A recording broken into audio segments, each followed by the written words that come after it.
Jadi nama saya Deva Madius dari jurusan Hubungan Internasional angkatan 2017. Ya, nama saya Robi Lavi, angkatan 18 Ilmu Komunikasi. Ya, nama saya Muhammad Usama Robani, jurusan Ilmu Komunikasi angkatan 2019.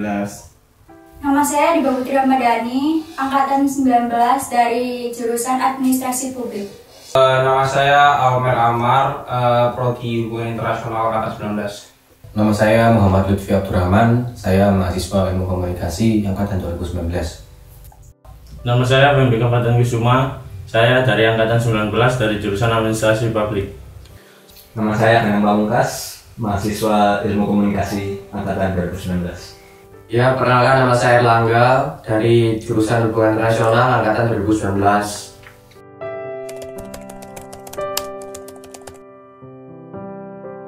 Menurut saya kurang efektif ya, karena ada beberapa mata kuliah yang tidak tatap muka. Jadi kita hanya mengandalkan PowerPoint atau materi yang di-share oleh dosen tanpa dijelaskan detailnya secara langsung oleh dosen yang terkait. Menurut saya kuliah daring selama pandemi ini kurang efektif ya, karena banyak mahasiswa mungkin yang molor, jam kuliah juga molor, banyak dosen yang hanya memberikan tugas tanpa ada penjelasan, yang mana saat UAS itu membebani mahasiswa itu sendiri untuk mengerjakannya. Sebagai mahasiswa, saya merasa kuliah daring ini kurang efektif, di mana kita tidak mendapatkan materi secara penuh. Mungkin dari sistem pengajaran dosen yang berbeda-beda itu membuat mahasiswa juga harus menyesuaikan diri dan kita tidak efektif lah untuk pembelajaran. Kurang efektif ya, karena emang gimana ya, sebagai dosen mungkin belum ada yang belum siap dengan sistem online. Jadi kayak masih ada yang kuliah dengan WA, lalu ada banyak lah. Jadi kayak sumber daya dosennya juga sendiri tuh belum siap dengan kuliah online. Jadi kita sebagai mahasiswa juga kurang bisa menyerap ilmu itu tadi gitu.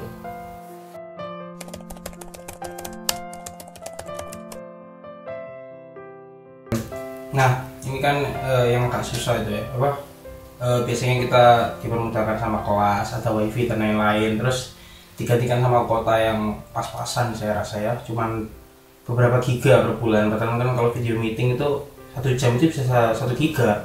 Terus per dosen itu juga nggak dapat akun premium ya sama video callnya, jadi kadang itu juga terganggu kalau pakai Zoom, ada limitnya gitu. Jadi sangat kurang sih menurutku, nggak mumpuni lah, nggak sesuai sama yang bayar. Fasilitas ya, karena saya kuliah ikom dan nggak ada praktek, kuota sebenarnya udah cukup. Kuota yang kita dapatkan itu cukup kalau kita hanya pakai kuota itu untuk proses belajar mengajar aja, itu udah cukup. Kalau dari universitas sendiri sih dengan adanya kuota ya, itu udah lumayan membantu sih seenggaknya. Tapi kan tidak semua orang yang pulang itu daerahnya penuh sama sinyal yang bagus buat video call gitulah. Jadi ya nggak ada win-win solutionnya juga sih dari kampus.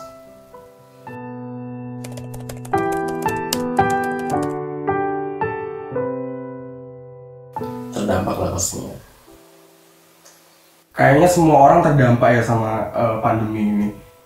Terus ya kita nggak bisa tutup mata kayak seolah-olah hanya kita yang terdampak, semua orang pasti terdampak. Sangat berdampak, karena ayah saya seorang wira swasta dan ibu saya seorang guru, jadi pendapatan ayah saya menurun belakangan ini. Menurut saya, kalau penurunan UKT tidak dilaksanakan pasti akan terdampak dalam keekonomian keluarga saya. Menurut saya keluarga saya terdampak ekonominya dalam masa pandemi ini, karena melihat gaji orang tua yang nggak pasti kadang semakin turun, bahkan sampai apapun banyak yang dikurangi. Untuk keluarga ya gimana ya, karena saya sendiri anak yatim, jadi bapak saya udah nggak ada, lalu ibu saya sebagai penjual makanan, dan itu sendiri pun udah dagangannya udah nggak jualan lagi karena emang sepi pengunjung, jadi kita terdampak banget.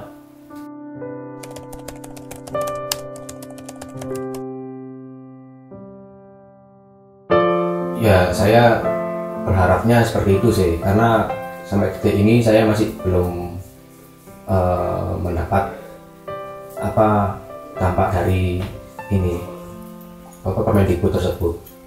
Semoga ya berpengaruh dan positif pengaruhnya.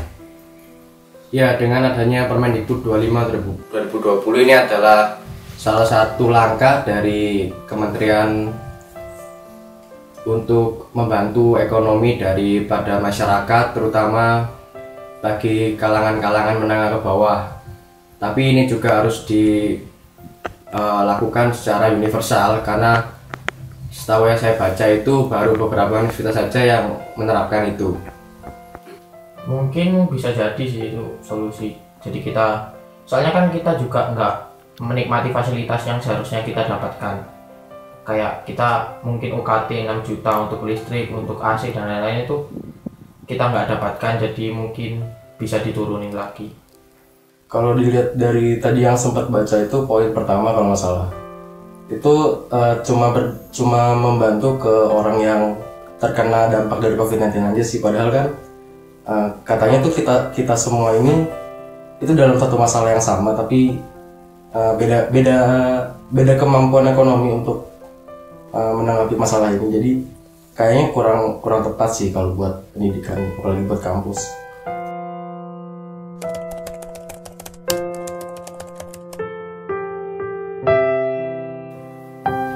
Pertimbangkan dengan baik apa yang seharusnya kedua pihak ini dapatkan dan lakukan. Jadi kalau memang seharusnya mahasiswa mendapat keringanan UKT atau pemotongan UKT, maka sebaiknya memang diturunkan gitu.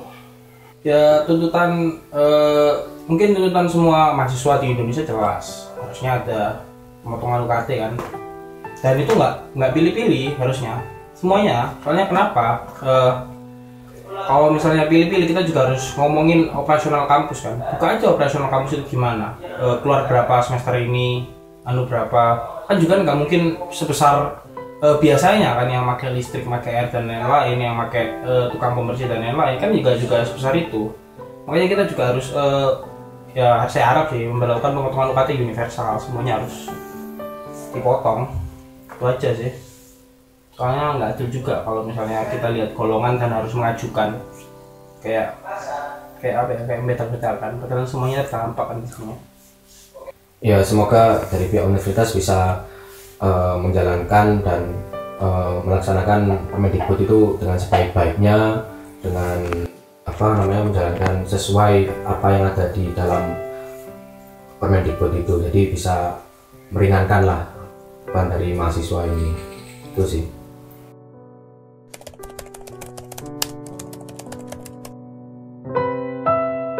Ya sebagai mahasiswa kita cuma bisa menyuarakan apa yang memang kita butuhkan saat ini, dan saya berharap tentunya UPN Veteran ini merespon dan memberi jawaban terhadap apa yang kita suarakan.